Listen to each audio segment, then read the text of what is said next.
That was really good. And now, coming to the stage, the sharp wit comedy stylings of Matt Talbot.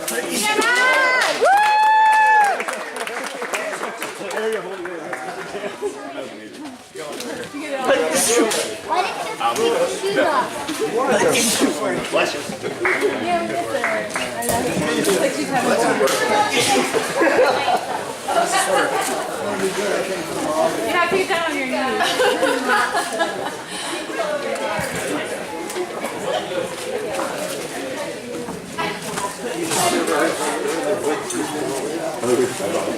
Hey, Mariana. How are you guys doing? I know it's tough to follow up on that, but I have mostly Indian dance-related moves to do here, so it should be okay. I really appreciate the opportunity to do this. In Myrtle Beach, they only allow the young adults to do sort of a talent thing, and I'm 36 years old. I'm not sure I still count as a young adult, considering I hurt my knee coming up to the stage, and I'm still on concussion protocol from the volleyball game, so I'm not sure I count. I actually asked them, I said, do I still count? And they said, if your mother views you as a little child, you still count as a young adult. So I'll be like 65 and still be doing the comedy thing. I'll be all right. And I figure if they don't like me, they'll just come up and, you know, they have like a broom that pushes you off the stage, although it being the center would be like a rake probably. But what's funny is that I actually have no jokes to say today. I've run out of jokes. That is exactly what I wanted in this circumstance. I wanted that mockery from a 2-year-old child. There you go. I don't get it from a 4-year-old child enough, so I want a 4-year-old and a 2-year-old. A 2-year-old heckler over here. I've been heckled by, you know, a number of people, and now I can add a 2-year-old to the group. But I've been doing this for about 10 years, and which in my defense, you know, what's the deal with doll only goes so far. I think getting 10 years out of that, you know, outside of being in everything and everyone for the past 50 years, Baba hasn't been doing all that much. Not a lot of fresh material coming out of Mariposa in recent decades. Seriously, if I was like, I'm going to do jokes about Jimi Hendrix and Jimi Hendrix fans and only that, I don't think I can get 10 years out of it. So I feel like there's some value. But I thought I'd open up the floor and see if people could give me some jokes that I could potentially do for future Marianas or future ascents. So this always being a great idea, just yell things at me, you in particular. Any jokes or thoughts on jokes, you know, don't all start at once. Random objects? Universal care. Getting political. And Nick just going straight political. That's a great idea. Just another great idea. Yeah, I did that back in 2012. You didn't see the best of? You didn't see the best of DVDs? No? Any other? Most obnoxious. Most obnoxious? Baba lover. Most obnoxious Baba lover? I don't want to just talk about myself for 10 minutes, so. I just had a drum set, but I'm chill.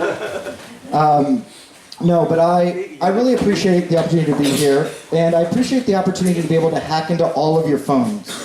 Because every single person here has a phone code, or whatever it might be, that's either 1894, 1969, or 2222, which spells Baba on the little thing there. All I need is your mother's maiden name and your social security number. I'm into all of your information. I have everything, okay? You might remember, this was some time ago at this point, but there was a Seinfeld episode where George refused to turn over his PIN, his information, to his girlfriend. This was the whole episode. That would not matter for any of you. We all know each other's PIN. We can all get in. If I was dating any of you, I would easily be able to have total access to your phones and have no problems. I'd have some problems with my wife because I was dating one of you, but I wouldn't have any problems with hacking into your phones. So you like that one? All right, that's fun. I'm getting a good response from you now. I appreciate that. And I liked your bit on Mary Had a Little Lamb. I thought that was good. Twinkle, twinkle. It's good material. We'll work into something for next year. One of my friends is a pastor, not Nathan Pastor or David Pastor, none of the pastors, an actual pastor, and he moved his entire family out from Alabama here, so I thought I would go and support him at the new church that he's working at. This is the first time I'd ever been to a church. He was going to give a sermon. I thought, oh, this is potentially, I might feel a little weird or something. I'm a weird person in a weird religion, or I'm gonna feel weird. This made me feel more normal than ever. Okay, because what do they do in this church? They sang songs. We sing songs, right? Someone gave a talk. I'm giving a talk to you right now. This is very similar. And our chai was a lot better. Can I just say that? We do really good chai.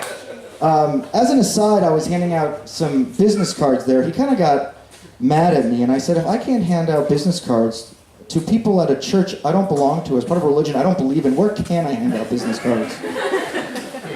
But as I started to learn more about Christianity, I started to realize some interesting parallels. Because if you look at the New Testament, most of it are letters written by this guy named Paul, right?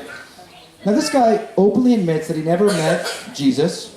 He went and hung out with the disciples after Jesus died for 2 weeks, and then went on his merry way and started telling everybody how to live their life. And now, thousands of years later, billions of people around the world act based exclusively, almost exclusively, on what he said. And I realized that most of you are Paul in this room right now. Not even that Bob. But in the 70s, you went to Mariposa, you went to Mariposa, you hung out with the Mondley, you went on your merry way, and you said, this is what we need to do, okay? All of you. And I don't know if thousands of years from now, billions of people are going to be looking at like Will David's Facebook page and be like, we have to live our life based on this guy. We don't know a lot about him.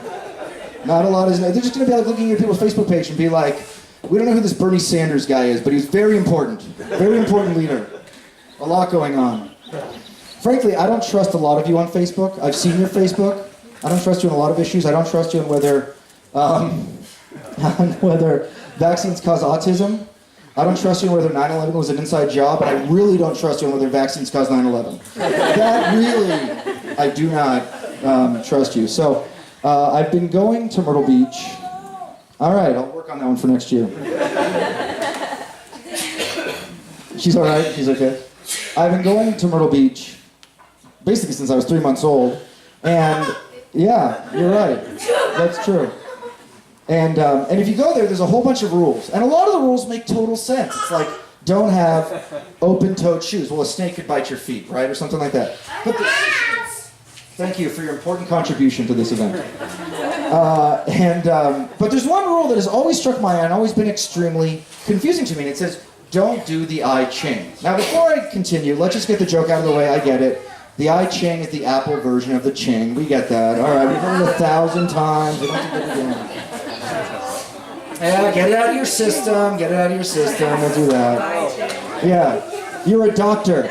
You are a doctor. You did 4 years of medical school. Can you break that one down for me again? Yeah. Many times Apple products have the vowel I before them. In this circumstance, the word Ching has the vowel I before it. As such, a parallel can be drawn. You're welcome. I hope I don't go to your hospital to need like medical care or something. I'm just joking. I love you, Dr. Mathey. The other Dr. Mathey, the one sitting behind you. Not you. There's too many Dr. Matheys here. You can do sort of a who's on first situation. But to get back to the joke that I actually wrote, I have no idea what the I Ching is. I could be doing the I Ching right now. I don't even know how to pronounce it. I don't know how to conjugate it. Is it, if I was saying like in the past, like I have I Changed, is it I was I Chinging? I have no clue. What I could be, am I doing it right now? Am I? Is that true? Yes? Okay, well I'm 100% doing the I Ching right now.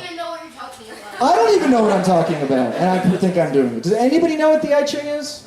Nope. No? All right, well, and then I'll just skip that portion of the joke. That's fine. Usually people yell out what the I Ching is. We know what it is. We all know what it is. I genuinely didn't know what it was until the first time I did this joke and somebody yelled it out at me. It relates to throwing stones or sticks or coins or something. So, if we throw stones at you, does that count? Context matters in a lot of ways. It's about, yeah, hopefully there's no rotten tomatoes involved with the I Ching. That's an important factor. But what was always funny to me was that the emphasis on it, because I've never seen any peer pressure on the center about doing the I Ching. No one's ever brought it up. No one's ever been like, all right, let's go behind the lagoon cabin and do some I Ching. All the cool kids are doing the I Ching. That's never been a thing.